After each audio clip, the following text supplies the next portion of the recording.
Hello guys! Welcome back to my YouTube channel!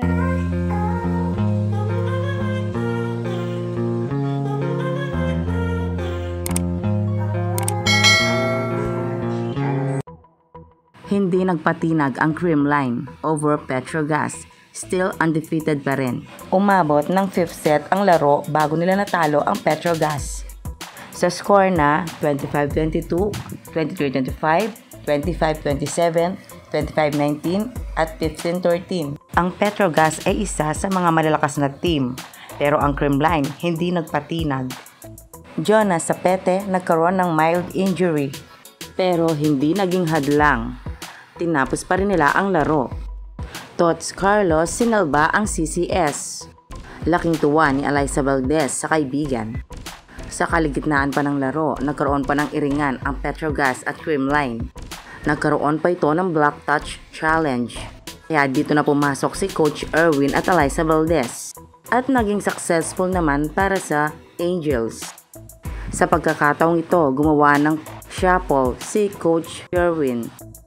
Inupo muna sa bench si Alyssa Valdez at gumabaw at si Tots Carlos naman ang ipinasok. Hindi naman binigo ni Tots Carlos ang team dahil nagpakitang gilas ito at nagbigay ng maraming puntos. Sa pagkakataong ito, naging dikitan na ang score pero undefeated pa rin ang Creamline. Sa set 3 nga ay tinapos na ni Tots Carlos ang laro. Tuloy-tuloy pa rin ang pagkapanalo ng Creamline. Nasa top 1 lineup sila ngayon. Pag nagkataon ay muli nilang makakasagupa ang sisterhood nilang Chocumucho Flying Titans.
So, ayun na nga guys. Kung nagustuhan mo ang video ito, huwag mo naman sanang kalimutang mag-like at mag-subscribe. At pakipindutin mo na din ang notification bell para lagi kang updated sa aking mga videos. Thank you! Bye!